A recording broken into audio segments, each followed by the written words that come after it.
Hello നമസ്കാരം, Tara's wonder കിച്ചണിലേക്ക് എല്ലാവർക്കും സ്വാഗതം. നമുക്കിന്ന് ലോട്ടസ് സീഡ് വെച്ചിട്ടുള്ള ഒരു വെറൈറ്റി റെസിപ്പി ആയാലോ. അപ്പോൾ ലഞ്ച് സ്പെഷ്യലായിട്ട് നമുക്ക് ലോട്ടസ് സീഡ് വെച്ചിട്ട് ഒരു മസാലക്കറി ഉണ്ടാക്കി നോക്കാം. അപ്പോൾ ലോട്ടസ് സീഡ് എല്ലാ നട്ട്സിൻ്റെയൊക്കെ കടകളിലൊക്കെ കിട്ടും. അപ്പോൾ ഞാൻ നട്ട്സ് വാങ്ങിയപ്പോൾ എയർപോർട്ടിൻ്റെ അടുത്തുള്ള കടയിൽ നിന്ന് ഇത് കണ്ടപ്പോൾ വാങ്ങിയതാണ്. അപ്പോൾ കുറേ വീഡിയോ ഒക്കെ ഞാൻ ഇതിൻ്റെ കണ്ടിട്ടുണ്ട്. അപ്പോൾ ഇത് ഒത്തിരി ആരോഗ്യ ഗുണങ്ങളുള്ള ഒരു സീഡാണിത്. അപ്പോൾ നമുക്കതിൻ്റെ പ്രിപ്പറേഷൻ എങ്ങനെയാണെന്ന് കണ്ടു നോക്കാം. അപ്പോൾ നമുക്ക് ലോട്ടസ് സീഡ് ആവശ്യമുള്ളത് എടുത്തിട്ട്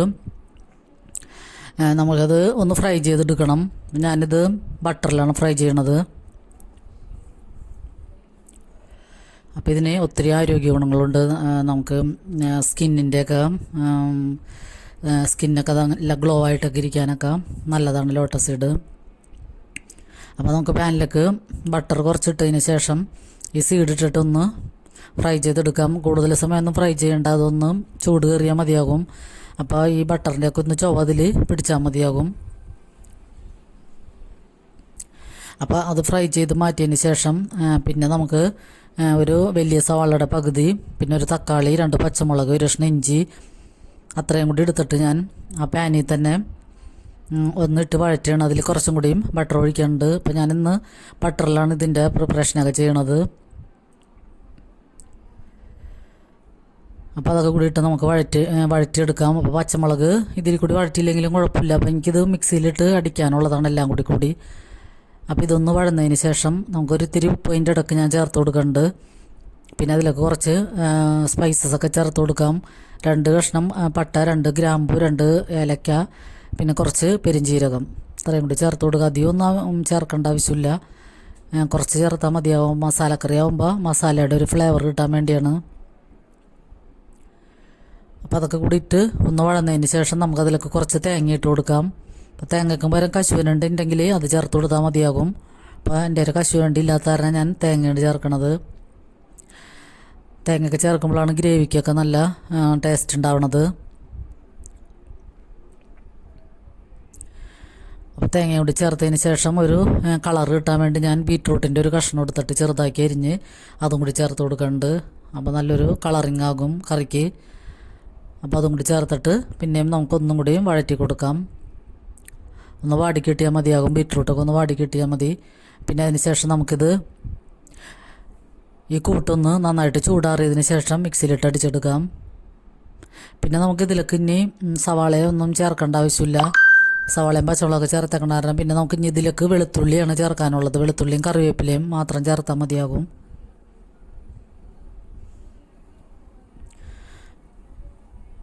അപ്പോൾ നമുക്ക് കുറച്ച് വെളുത്തുള്ളി ഇത്തിരി കൂടിയാലും നല്ല ടേസ്റ്റായിരിക്കും.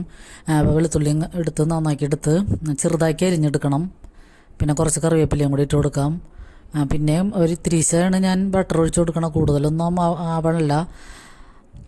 കുറച്ച് ബട്ടറും കൂടി ചേർത്തിട്ട് നമുക്ക് ആ വെളുത്തുള്ളിയും കറിവേപ്പിലയും കൂടി ഇട്ടിട്ടൊന്ന് വഴറ്റാം. ബട്ടറിൽ വെളുത്തുള്ളി ചേർക്കുമ്പോൾ തന്നെ ഒരു പ്രത്യേക മണം ആണ് വരുന്നത്. അപ്പോൾ അതൊന്ന് വഴന്നതിന് ശേഷം നമുക്കതിലേക്ക് പൊടികൾ ഇതിൽ അധികം ആവശ്യമില്ല. ഞാൻ പിന്നെ കുറച്ച് മുളക് പൊടിയും, ഒരു 1/2 ടീസ്പൂൺ മുളക് പൊടിയും, 1/4 ടീസ്പൂൺ മഞ്ഞൾപ്പൊടിയുമാണ് ചേർത്ത് കൊടുക്കണം. പൊടികളൊന്നും അധികം ചേർത്തില്ലെങ്കിലും കുഴപ്പമില്ല. നമ്മൾ പച്ചമുളക് ഇതിൽ കൂടി ചേർത്തേക്കണം. കാരണം ആവശ്യത്തിന് എരിവുണ്ടാകും. അപ്പോൾ ഈ പൊടികൾ ഞാൻ 1/2 ടീസ്പൂൺ മുളക് പൊടിയും 1/4 ടീസ്പൂൺ മഞ്ഞൾപ്പൊടിയും കൂടി ചേർത്തിട്ട് അതും കൂടി ഒന്ന് പച്ചമണം മാറുന്നവരെ ഒന്ന് വഴറ്റി കൊടുക്കാം. അതിനുശേഷം നമ്മൾ മിക്സിയിൽ അടിച്ച് വെച്ചിരിക്കുന്ന ആ കൂട്ട്, സവാളയുടെയൊക്കെ കൂട്ട് ഇതിലേക്ക് ചേർത്ത് കൊടുക്കാം.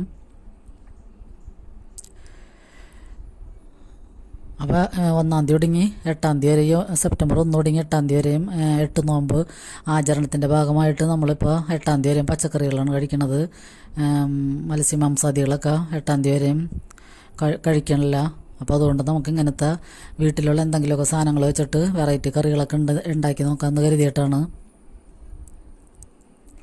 അപ്പോൾ ഇത് നമ്മൾ ലഞ്ചിന് ചാറ് കറിയായിട്ടാണ് എടുക്കുന്നത്. അപ്പോൾ അതുകൊണ്ട് തന്നെ ഈ അരപ്പൊന്ന് നന്നായിട്ട് വഴന്ന് അതിൻ്റെ പച്ചമണമൊക്കെ മാറിക്കഴിയുമ്പോൾ തന്നെ നമുക്ക് മിക്സിഡ് ചാറ് കഴുകിയിട്ട് ആ വെള്ളം കൂടി കുറച്ച് ഒഴിച്ച് കൊടുക്കാം. അപ്പോൾ ചെറിയ ഗ്രേവി ആയിട്ടാണ് ഞാനത് എടുക്കുന്നത്.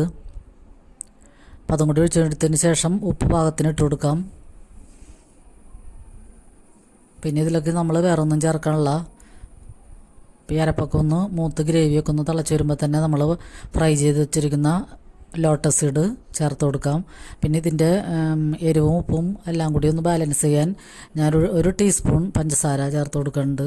പഞ്ചസാര ഒന്നും കൂടിപ്പോകരുത്, അത്രയും മാത്രം മതിയാകും. പിന്നെ നമുക്ക് ആ ലോട്ടസ് സീഡും കൂടി ഇട്ടിട്ട് നന്നായിട്ടൊന്ന് മിക്സ് ചെയ്ത് കൊടുക്കാം. അപ്പം നല്ല അടിപൊളി കറിയായിരുന്നു. നമ്മൾ ബട്ടറിലൊക്കെ ചെയ്തേക്കണ കാരണം തന്നെ നല്ല ടേസ്റ്റ് ഉണ്ടായിരുന്നു. അപ്പോൾ ലോട്ടസ് സീഡൊക്കെ വാങ്ങണമെങ്കിൽ ഇങ്ങനെയൊക്കെ ഒന്ന് മസാലക്കറിയൊക്കെ വെച്ച് നോക്കുക എല്ലാവരും. അപ്പോൾ നല്ല അടിപൊളി കറിയാണ്, നമുക്കൊരു വെറൈറ്റിയാണ്. അപ്പോൾ എല്ലാവർക്കും ഒരുപാട് നന്ദി.